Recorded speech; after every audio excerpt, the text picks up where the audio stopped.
Imagine showing up to a party and your outfit accidentally starts a family feud that lasts for like an entire decade. Oh, wow. Yeah, that sounds exhausting. Right. It sounds like the plot of a daytime soap opera. But in the world of wedding attire, choosing the wrong shade of fabric or, the wrong hemline can literally be seen as an act of diplomatic aggression. It really is. It's this high-stakes arena where every single aesthetic choice is heavily loaded with meaning, whether you actually intend it to be or not. You're basically stepping into a masterclass in nonverbal communication. Welcome to the deep dive. Today we are pulling back the curtain on the surprisingly complex, really intricate world of wedding fashion. And we have some amazing sources for this. Yeah, exactly. We're using this fascinating set of notes, guides, and resources from a highly successful shop in Pennsylvania. They're called Daymor Bridal and Tuxedo. Right, in Warrington. Yep. And our mission today for you, the listener, is to decode the unspoken etiquette of formal attire. We want to figure out how a local family business manages to navigate this incredibly emotionally charged industry, and how you can apply these unwritten rules to your own life. Because weddings, I mean, if you look at them from an anthropological perspective, they're essentially a microcosm of our broader societal rules. Yeah. The clothing in this context isn't just about, looking good for the photographer. It's a highly codified system. It's really about displaying respect, signaling your specific role in the community, and participating in this shared ancient ritual. Okay, let's unpack this, because if you're like me, you probably assume the entire focus of wedding fashion is squarely exclusively on the bride. Which makes sense. I mean, the dress is a big deal. Sure, it's a massive deal. But looking at these sources from Daymor, the most complex set of unspoken rules, like the actual minefield of etiquette, firmly belongs to the mothers of the bride and groom. Oh, absolutely. The bride has a tremendous number of choices to make, obviously, but her primary rule is simply to occupy the role of the bride. The mothers, they face a much more precarious balancing act. Sounds so stressful. It is. They have to thread this incredibly delicate needle. I mean, they need to look elegant, formal, and, appropriately festive to honor the occasion. But they must simultaneously avoid upstaging the bride, clashing with the bridal party, or, worst of all, offending the other side of the family. It's like they're navigating a maze blindfolded. Exactly. And you cannot win the game if you don't even know where the boundaries are. Yeah. So before we look at how to actually choose a beautiful dress, we have to establish what is strictly forbidden. Right. We have to map out the non-negotiables first. And the absolute golden rule, which the Daymor Survival Guide makes incredibly clear right out of the gate, is never wear white. Which seems like, honestly, the most obvious rule in modern society. You would think. But the guide specifically points out that people constantly try to find loopholes. Oh, always. They try to negotiate the rule. They think, well, what if it's a white dress, but it has like a massive floral print covering most of it? Right. Or what if the base is champagne, but it's heavily layered with white lace appliques? Yes. And the answer from the experts is a hard, unequivocal no. If the dominant impression is white, it is out. Yeah. And it's not just the wedding day. This rule applies to every single wedding-related event. Oh, for sure. The bridal shower, the bachelorette party, the rehearsal dinner. All of it. White is strictly, comprehensively off limits to everyone except the bride. What's fascinating here is the psychology behind why that rule is so rigidly enforced. I mean, it's not just a superficial tradition born out of vanity. Okay, what is it then? Well, a wedding is a highly emotional, potentially chaotic merger of two distinct families, right? And they often have their own complex histories, resentments, dynamics. By strictly reserving white for the bride, society creates an immediate visual anchor. Ah, okay, so it's practical. Exactly. It's a mechanism to prevent conflict and establish a clear visual order. When you look at a crowded room of 100 people, or, more importantly, when you look back at the wedding photographs for decades to come, the human eye needs to instantly know who the central figure of the ritual is. So you're blurring the focal point of the ritual if you violate that. Precisely. So trying to wear, like, a white dress with a few pink flowers on it isn't just a minor fashion faux pas. It's subtly challenging the visual hierarchy of the day. It introduces visual confusion into an event that frankly requires absolute clarity to function smoothly. Which makes sense for the dress color, but the Daymor Guide takes this a step further into the bridal party itself. Oh, the bridesmaid role. Yeah. The guide explicitly states that mothers must not wear the same color as the bridesmaids. Like, if the bridesmaids are wearing sage green, the mothers need to pivot to a complementary color from the wedding palette, not a matching one. Again, it comes back to signaling roles. The bridesmaids are the supporting cast, typically the peers of the couple. The mothers occupy a different, more senior tier in the familial structure. Matching the bridesmaids visually demotes the mother into the bridal party, rather than, honoring her distinct, elevated position as a matriarch of the family. It's all about visual differentiation. Totally. But here is where the rules get incredibly specific, and I have to be honest, I really struggled with this one. Uh-oh, which one? There's a strict hierarchy of choosing the dresses. According to the guide, the mother of the bride traditionally gets to choose her dress first, and the mother of the groom has to, wait to see what she picks. Yes, that is the traditional etiquette. Now, they explain that this etiquette stems from the historical tradition of the bride's parents paying for the wedding. But this feels incredibly archaic. I mean, in 2026, couples are paying for their own weddings, or families are splitting the costs evenly. Wait, what if the groom's family is footing the bill? Does the bride's mom still get first dibs? It is a totally valid frustration, and it really highlights the friction between old traditions and modern economic realities.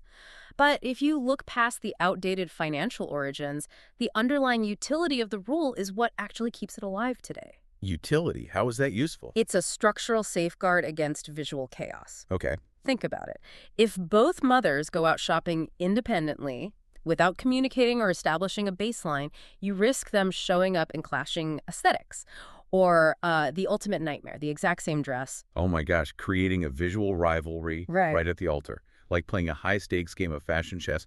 One wrong move and the photos are ruined. Exactly. So having a designated first chooser, regardless of who it ends up being, it creates a necessary parameter. That makes sense. Once the mother of the bride selects, let's say, a floor-length sapphire gown, the mother of the groom now has the architectural blueprints for her own choice.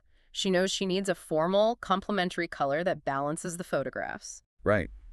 And the Dariana guide even notes that mothers actually can wear the same color as each other, provided they actively communicate about it. Yes, communication is key. Because different fabrics, varying necklines, and distinct silhouettes can make dresses in the exact same shade look completely unique. But that requires a functional, open line of communication. It's a diplomatic negotiation masquerading as a shopping trip. Yeah, like, I will take the navy crepe fabric, you take the navy lace. Exactly. You're literally building an alliance before the wedding even happens. Dress shopping is frequently the very first collaborative project between the two families. Wow, I never thought of it that way. Yeah, how they navigate this friction, who chooses first, how gracefully they communicate about colors. It often sets the precedent for the family dynamics moving forward. It's a test run for how these two groups will handle conflict. So we've mapped out the boundaries of the social game. We know we aren't wearing white, we are distinctly separating ourselves from the bridesmaids, and we've successfully negotiated who gets to pick their dress first. Step 1 complete. But figuring out the social rules doesn't actually solve the practical problem. You are actually standing in a bridal shop, and there are literally thousands of garments in front of you. How do you narrow that down without completely losing your mind? This is where we move from the social rules of the families to the environmental rules of the event, the style matrix. Yes, it is exactly like building a character in a video game. Oh, I love that analogy. Right. You start the game, and the first choice you make is your environment. Let's say an autumn wedding. That single choice automatically locks out the entire pastel inventory and forces your character into the jewel tone skill tree. You're looking at sapphire, wine, deep purple. The environment literally dictates the color palette. Yes, summer or beach weddings mean soft pastels and light fabrics. You're locked in. And then the dress code acts as your difficulty setting. If the invitation dictates black tie or an old money or Gatsby aesthetic, the game removes all the T-length options. You are forced to equip floor-length armor like classic black or metallics. Unless it's a casual or afternoon brunch wedding, then you can do T-lengths or cocktail dresses and elevate them with, hats or wrist gloves. Exactly. By the time you actually get to choose your personal style, the environment and the venue have already narrowed your inventory down to a highly specific set of items. It is a structural response to the environment. Yeah. Every choice locks you into a specific aesthetic path.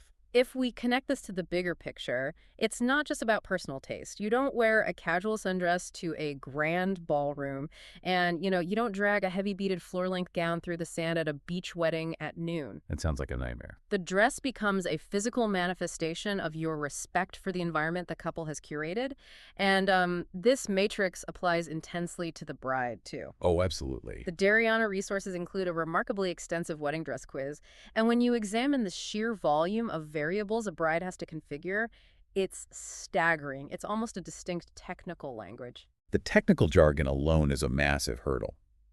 The quiz isn't just asking, do you want a white dress? It forces you to define your ideal silhouette. Right. Like, are you looking for an A-line, which is that classic, universally flattering triangle shape? Or a mermaid style, which is tightly fitted all the way down to the knee before it dramatically flares out?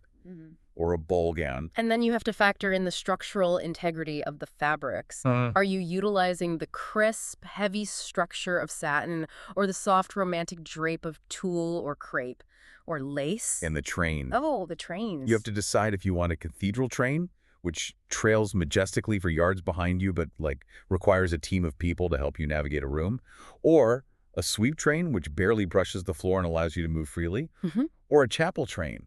It's an overwhelming amount of data to process. It really is. For mothers or brides who feel paralyzed by this volume of choice, the guide recommends a highly analytical approach to discovering their personal style. How does that work? They suggest looking at your digital inspiration boards or the hundreds of pictures you've saved on your phone and actively searching for the common theme in your own subconscious preferences. Which is such a smart pivot. Yeah. Because we rarely realize our own patterns until we see them aggregated. Exactly. You might walk into a store claiming you have absolutely no idea what you want. But if an expert looks at your saved photos, they might point out, hey, every single dress you've saved for the last 6 months features a V-neck line rather than an off-the-shoulder look. Or they notice you like sleeves. Right. Or you clearly gravitate toward modern, clean, minimalist designs rather than heavy, beaded traditional ones. It allows you to carve out your personal identity within the strict confines of that video game armor you just built. You're meeting the structural requirements of the autumn black tie event, but the neckline or the sleeve length is where your actual personality gets to shine through. But, taking that digital concept like a perfectly curated Pinterest board full of V-neck, jewel-tone dresses and translating it into the real world is incredibly stressful. The digital rules fail when they meet the physical reality. Yeah, the Daymor guide notes a really heartbreaking reality. Many mothers spend months eagerly looking at pictures online, but they completely dread the actual task of going into a store to try the dresses on. It's so common. Because suddenly, it's not a picture anymore. It is real. You are dealing with your actual body type, the anxiety of finding inclusive sizing that actually fits, and just the sheer physical exhaustion of wrestling yourself into heavy, structured, formal gowns. Which brings us to a crucial pivot point in this entire ecosystem.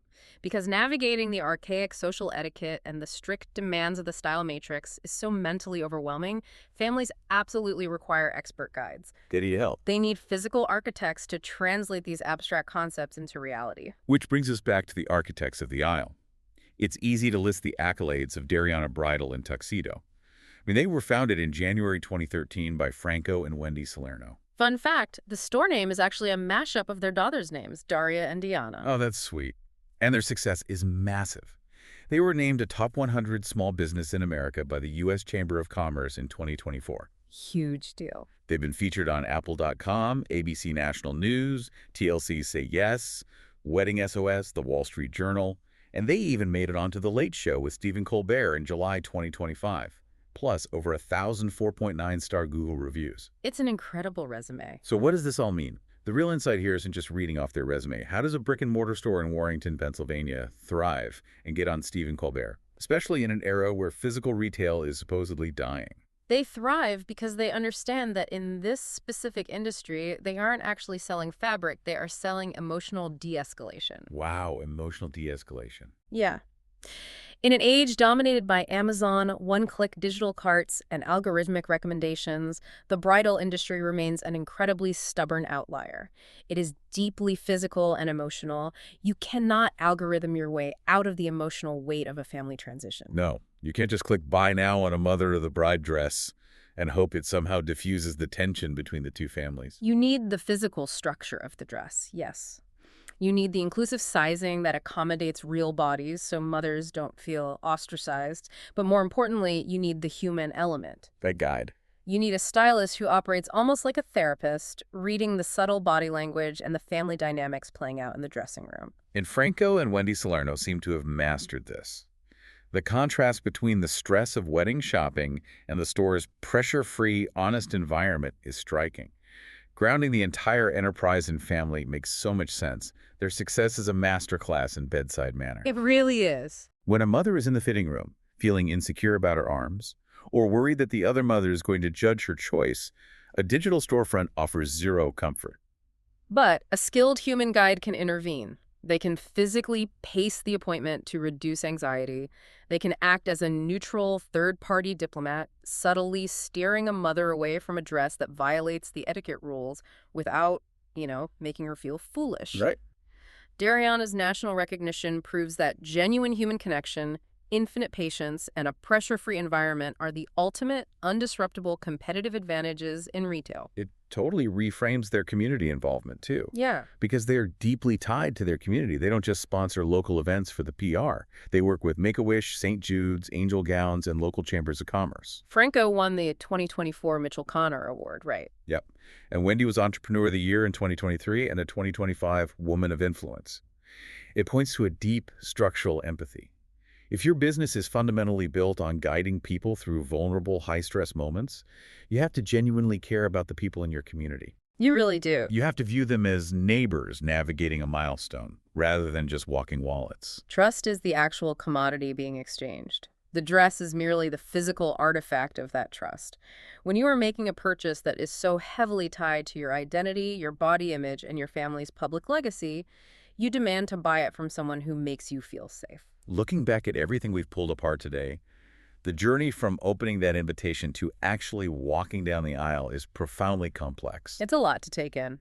We started with the rigid, almost aggressive rules, the absolute ban on white to preserve the visual focal point, and the fraught, delicate diplomacy of who chooses their dress first to prevent a visual rivalry. And then we moved from the social boundaries to the environmental constraints. Right, that style matrix that acts like a video game filter, dictating your fabrics and hemlines based entirely on the season and the venue. Jewel tones for winter, pastels for summer. Exactly. And finally, we saw how the Salerno family managed to build a nationally recognized powerhouse simply by offering a human, empathetic sanctuary. They recognize that people don't just need clothes. They need a guide through the overwhelming complexity of a major life transition. This raises an important question about how we process all major milestones in our lives. Are we approaching these events simply as isolated consumers, frantically trying to buy the right product to fit a digital aesthetic? That's a great point. Or, are we approaching them as members of a community, leaning on local experts, brick-and-mortar spaces, and genuine human connection to help us carry the emotional weight of these transitions? It's a powerful distinction. And it brings me to a final thought I want to leave you with today. Okay, let's hear it. The next time you pull one of those heavy cardstock invitations out of your mailbox, or the next time you find yourself standing in a room at a formal event or a wedding, I want you to look around. Look at the attire not just as fashion or utility. Look at it as a carefully negotiated map of family dynamics, unspoken respect, and deep-seated tradition. It's a map. Look at the jewel tones, the sweeping hemlines, the distinct lack of white, and realize that every single person there made 100 tiny, stressful decisions just to stand in that room without causing a scene. And ask yourself, when you put on your own formal wear, what are the unspoken rules you are willingly submitting to? What hidden message are you choosing to send to the room? Because you are always communicating something, long before you ever open your mouth. Thank you so much for joining us on this deep dive. Keep questioning the world around you. Keep looking for the hidden rules operating in plain sight. And remember, getting dressed is never just about utility. We'll see you next time.